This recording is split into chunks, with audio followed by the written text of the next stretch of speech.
Hello, everyone. Welcome to another edition of Where the 99 Lead, a program brought to you by the University of Pikeville, where we talk many different subjects and topics surrounding the University of Pikeville.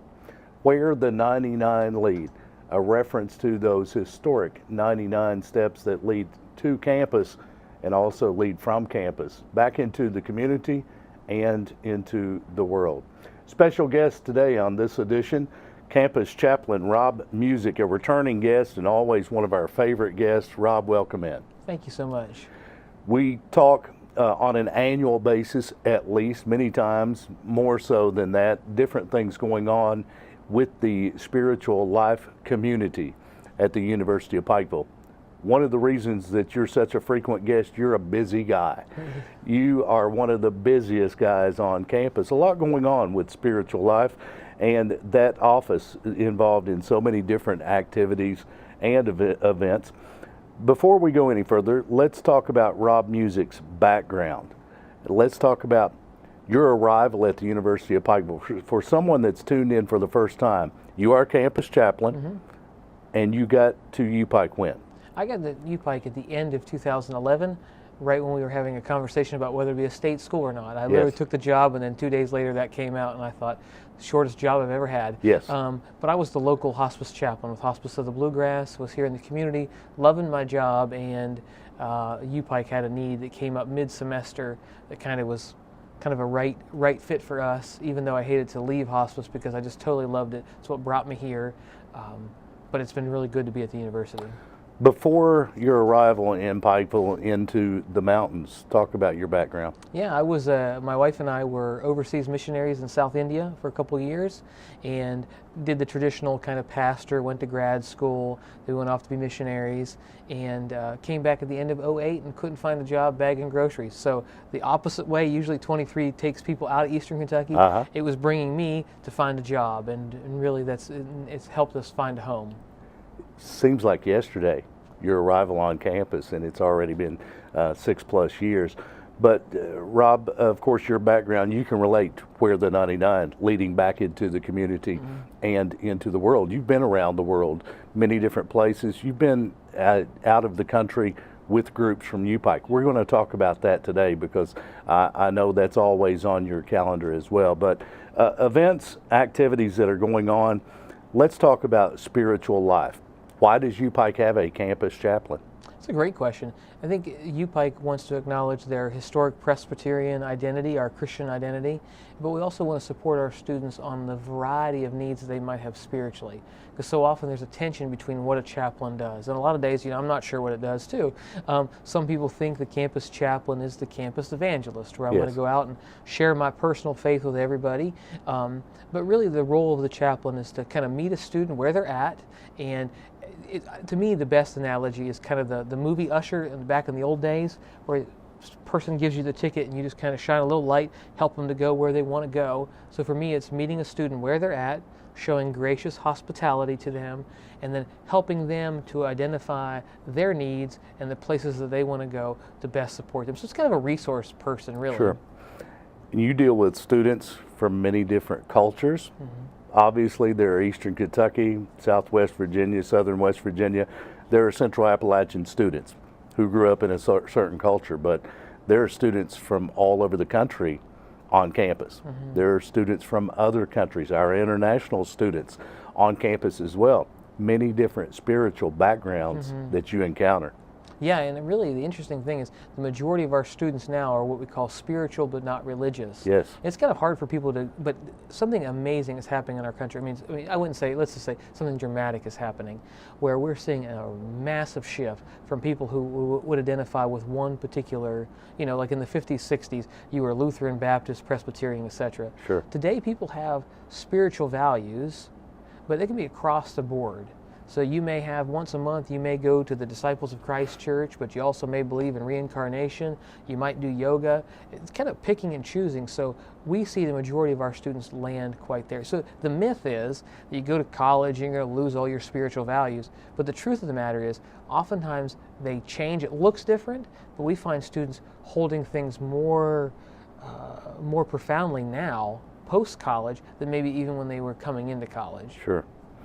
I would imagine it's impossible to place a number on this or a percentage on this, but the percentage of students at the University of Pikeville, give me a range here, I'm not going to hold you to it, that participate in spiritual life activities of some sort.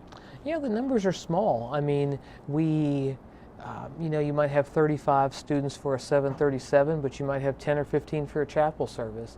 And that's really hard for some of our older alums to understand, because they remember the heyday when there was required chapel and Faith Chapel would be filled to the seams. Sure. Every day there was chapel service.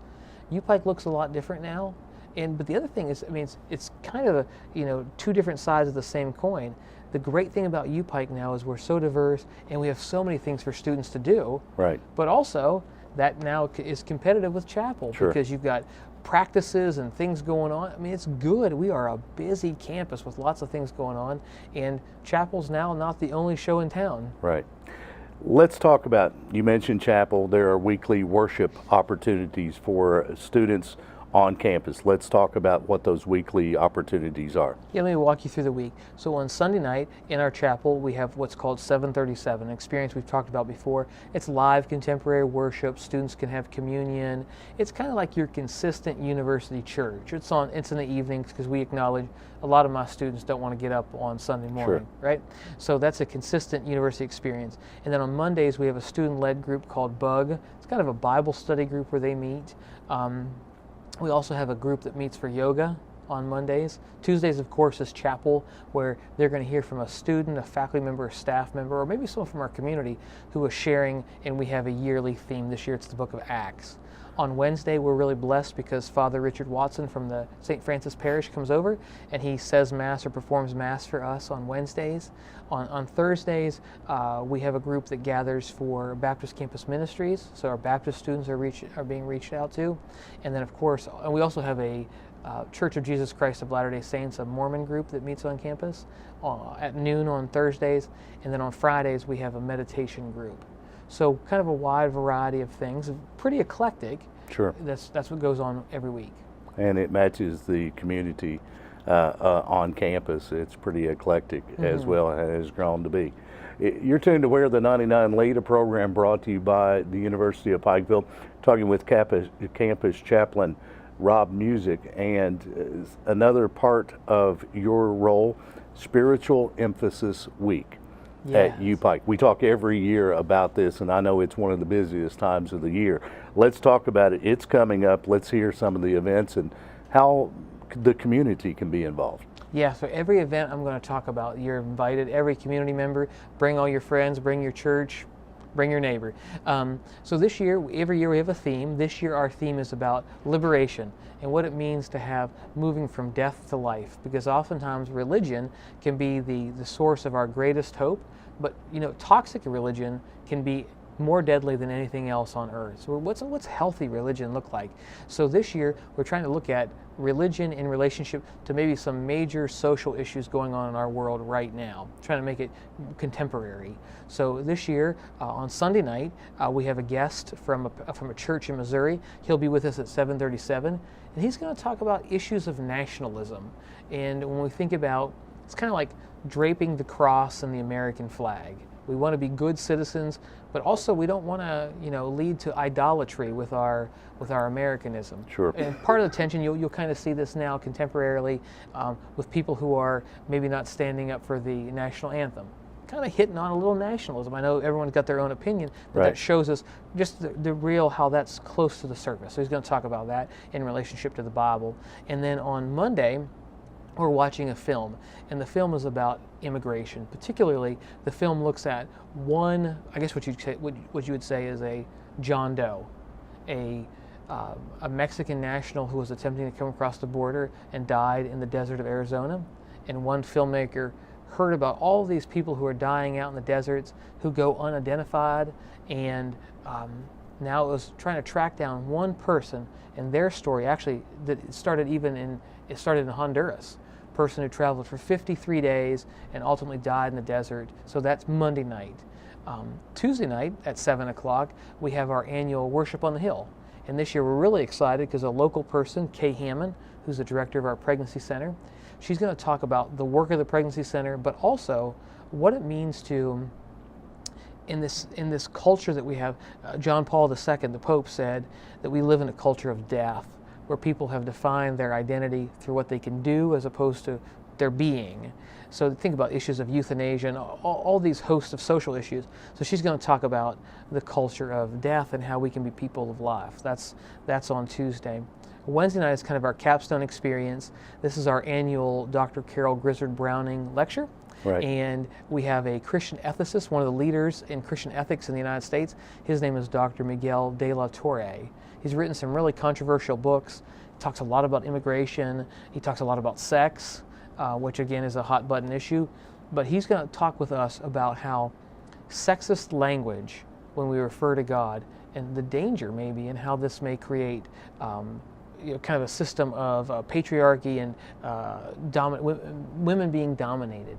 Right? And I think that's so important on a college campus when we are really dealing with so many sensitive issues. To say, how are we speaking about God, even that fundamental first step?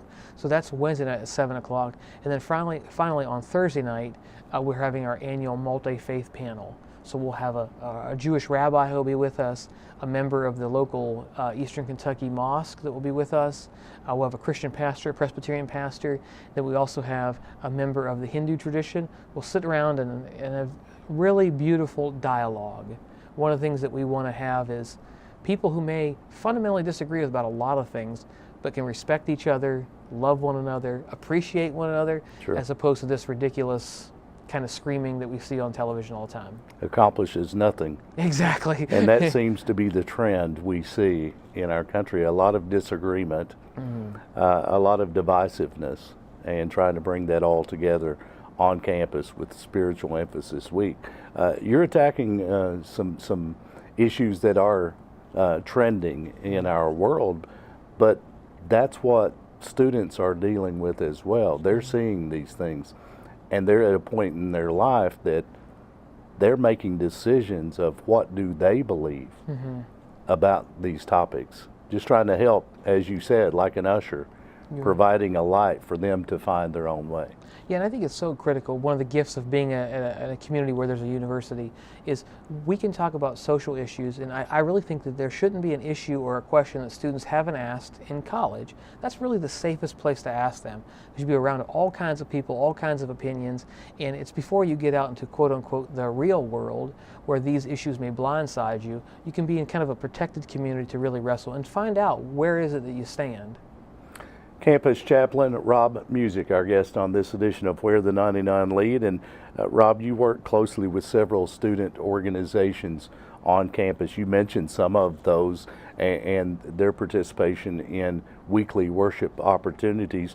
But why do you think it's important for students to be involved not only on campus with organizations, with worship opportunities, but also students being involved in the community? Because I'm pretty biased. I think we live in the best community in the world. Yeah. I think this is amazing. And so often you have all these negative stereotypes about Eastern Kentucky, and the more we can get our students immersed in the community, they can unlearn those myths and those lies.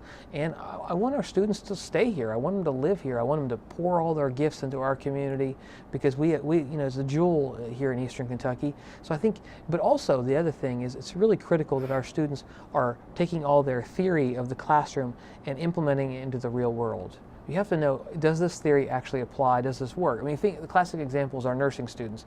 I mean, what they're learning in the classroom, they can instantly go out and apply it in the field. Sure. Right? Like, this is how I know how to put this needle in this person's arm. And I think we should be doing that in sociology and English and religion. There's there's no excuse not to be serving somebody. Indeed.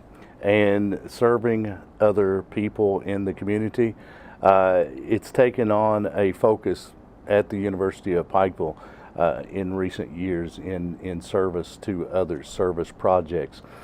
Each student participating in this, faculty participating in this, administration participating as well. And I've talked to many different groups that have taken part in community service events and activities. How have you seen the community engagement and service projects impact UPike students and faculty, for that matter? Well, yeah, I think it starts from our top. I mean, we have great leadership right now with Dr. Webb and Dr. Worth, who are servant leaders. So I think we see it every day modeled on campus from the faculty and staff. We see that perspective. And then when we get our students out there in the community, they realize that service there's a natural high that comes when you help people. Yeah. Which is a really, I say it's a high without any kind of regret, right? Sure. No sorrow. But also the idea is as they're serving, they're finding out something about themselves, they're finding something out about the community. And what we find out is that when people eat together and sweat together, it builds real community. Yeah. And some of our classes are really beginning to experience that when we bond with that teacher. I mean, I see that teacher in front of me, but when I see that teacher now, with dirt up to their elbows, it really gives me a new respect for that professor, which, interestingly enough, about 96% of our students come in with a negative bias towards their teachers. Yes. Day one. Yes. So it's like, how do we undo all of this? Right. By the end of August so we can have some learning done in the classroom. Sweating together, getting dirty together, and it does create a bond that carries over to the classroom and all over the U-Pike campus as well. Truly a sense of community there once they've worked together. You've traveled the world, you've been on international mission trips, you've been on national and domestic mission trips as well. Let's talk about where the U-Pike students are serving next, internationally and domestic. Yeah, we just finished a trip to Philadelphia and we snuck up for a couple hours to New York City. So that was a really good experience where we served with a local church and did some work with food scarcity issues in the city of Philadelphia, which is very applicable to what we're here in Eastern Kentucky. And then preparing for Haiti, the first week of week of January we'll be in Haiti. And then we'll take a trip in March over spring break to Denver, which is exciting. We'll be out to Denver, working with a Presbyterian agency out there. And then our medical school students, of course, are preparing for in May when they head to the Dominican Republic. Busy time for several different groups. How are the numbers with the mission trips, domestic and international? Are you seeing that they're trending upward? Are those groups growing? Yeah, my particular teams are not growing. It's about the same, but the really cool thing is, in the last 4 years with Dr. Whittier and many other forward thinkers, our students are traveling at such a high rate. Yeah. It used to be there was just 1 or 2 trips. That was the only show in town. Sure. But now you have all these trips that are going on. So we're seeing a ton more students travel, which is incredible. And of course, U-Pike students, you've had a group that's traveled to Haiti for several years now, and not just a 1 week, 2 week, 10-day mission trip, but it's been ongoing because there's a project going on building a school in Haiti. Let's talk about, first of all, let's get an update on the progress there, and then talk about that project in detail. Yeah, we're just right above the foundation of this new school, trying to have a school for 150 kids. We finished a smaller school that housed about 75 kids. So the connection between us and Haiti, right, is these are schools that are mountainous rural access, just like Pikeville, right? So when Reverend Blythe came in 1889, said these kids need education, here it is, we say we have a sister in Haiti. Yeah. So now what we'll be doing is kind of moving that building from just above the beginning of the foundation to hopefully putting up some walls. That's the goal this year, is to put up some walls and trying to find some independent support also to maybe complete this school, because the current school that they have is more, I guess I would describe it as a shed. Now, the amazing thing is, if you forced me and my students in that, we'd quit, we'd give up, we'd go home. But the people of our region where we're working with in Haiti are determined, passionate, appreciative of any kind of education, and the obstacle after obstacle that they have to go through, whether it's trying to, somehow put together a few nickels to get a book or a school uniform, they will not be deterred from receiving education. Sure. And to me, that passion is electrifying when we connect with it. People who want to learn no matter the obstacle. So our goal this year is to raise some more money and to kind of build that project up a little bit. And so the walls, I guess we're like Nehemiah, we're trying to build some walls. Right. And we talk about rural access issues at those schools. And while we think we're sheltered in Eastern Kentucky, we've got 4-lane highways that run up and down and throughout. When you talk access issues there, they're a little different than what we encounter here, much more so, are they not? Yeah, definitely. You're talking about places that can only be, kind of accessed by a donkey or by foot or Yeah. by a small motorcycle, which I wouldn't feel comfortable riding up these roads. So we're talking about limitations, particularly, and it's systems. So when you think about how we support persons in Haiti, the needs are varieties because you have, 75% of the population doesn't have a job. Right. Or you have a massive group of people who haven't had any formal education. There's no access to electricity. There's a lack of access to clean water. So really, as we've been trying to think about it, it's like, okay, the one thing that we could do, we can't solve everyone's problems, and by no means are we trying to be the savior coming Sure. in. There's already a savior. All we're trying to do is support, and they said, here's what we need. We need a school. Okay, we can partner and make that happen. And building that school mission trip after mission trip, and it's been a focus, and already accomplishments have gone on there. Rob Musick, campus chaplain at UPike, our guest, and you had a chance to spend some time with first-year students and sometimes their families as well. When parents, students talk with you about spiritual life on campus, how do you describe that to them? What do you tell them about spiritual life on campus? Yeah, particularly I try to look the parents in the eye and thank them, number one, for the privilege of teaching their son or daughter, right? Because there is no bigger honor than sending your son or daughter off to us, these Sure. strangers. So I always want to thank them. Number two, I try to say that we are trying to be as diverse as we know how, so that when your son or daughter comes in, their needs are being met. And trying to really encourage the families to have their son or daughter voice their needs, voice their concerns, because we can't meet a need unless we know that it exists.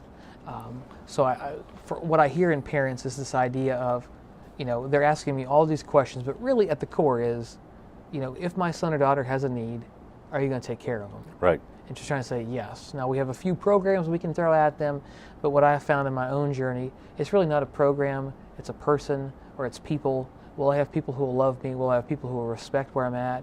Will I have people lovingly ask some hard questions to me, but also give me the safe place to explore those? So, of course, I can give them the spiel, but the other thing I think that makes our institution very unique, even my own journey, I'm a first-generation college student, the first guy in my family to graduate high school, so I get how complicated and confusing the strange world or planet of college is. And just trying to meet people where they're at to say, let's ask these questions, let's dialogue, because yes, it can be very confusing. And us on the inside, we might know all the language and all the words, but they may not. Yeah. As you deal with families of students, toughest question you've ever been offered by a parent of a student? Obviously, they're going to ask the question, are there opportunities? But have you ever had a parent that was concerned that you were going to brainwash their Yeah. student? They've been brought up as a whatever denomination, and they've been to church and Sunday school. I've drugged them every week. Are you going to try to change my students' beliefs? Yeah, that's a real challenge because I'm a little more liberal than a lot of other clergy. So yeah, I think one of the toughest questions I ever was asked by a family was this issue of they had these very strongly held religious beliefs, which you can tell was the super supportive agent in their family, in their Yes. home. And they looked me in the eyes and they said, I need you to guarantee that you're going to have my son still go to church. And I mean, I want to do everything I possibly can, but sometimes when we hold things so tightly, Yeah. they really slip through our fingers. Yeah. And we'll present the opportunities. Sure. But it's really hard because I get it as a parent. I want my kids to affirm the things that I deeply hold. That's Sure. why we got them in church as young as possible. But also the realistic notion that, your son or daughter may, for whatever reason, don't blame it on college. This may be the moment where they're going to say, I don't want to do that anymore. Right. And college seems to be the easy out. But so that's really hard because I know it's so important to our families, so important to me as a parent.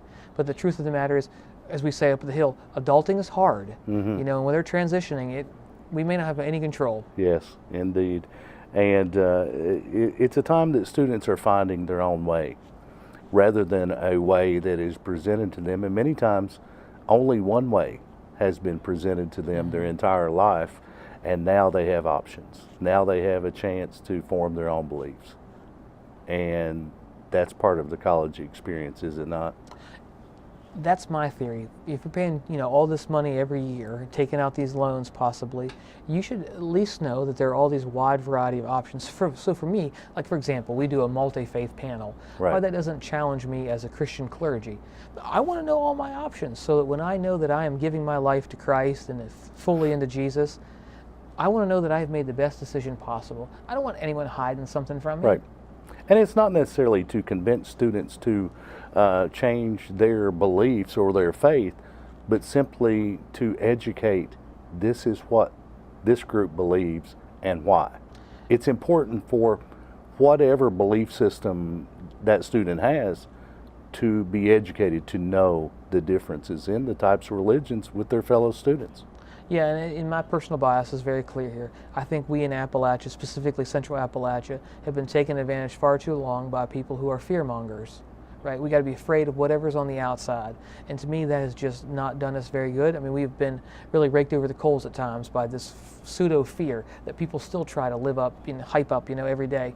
And turns out, when I know my neighbor, even though my neighbor may be diverse or my doc may be diverse, when I know my neighbor, I know my doc, and I can respect them, I'm going to have a greater compassion for them, and both of our worlds are going to be so much better. Very good. Spiritual life opportunities on the University of Pikeville campus, they are there. They are many, and they are awesome. Rob Musick, Campus Chaplain, Spiritual Emphasis Week. Again, let's run down the schedule quickly. I think it begins on Sunday night. Sunday night, 7:37 in our University Chapel, which is the 6th floor of the Record Memorial Building. Monday night, 7 o'clock in our admin or administration building. Tuesday night and Wednesday night and Thursday night in Crispin Auditorium, which is in our Armington Science Center, all at 7 o'clock. Very good. Many different opportunities to participate in that. Rob, mission work at UPike, it is an undertaking. There are fundraising opportunities. There are ways that the community members that are tuned in right now could help with those mission teams as they seek. And many people are saying, how could I help with that? I can't go on the trip, but I want to help these students. I want to be a part of this. If someone would like to be involved with the mission work or spiritual life work on campus at UPike, how do they do so? Yeah, reach out to me on campus. Send me an email or call me. I'd love to buy you lunch and talk more just about your experience in this community, but also our advancement team. You can give online, right? We would love to have any way that you feel God is leading you to pour into this global mission. Very good. Rob Musick, busy guy. I know that you've got to get back at it.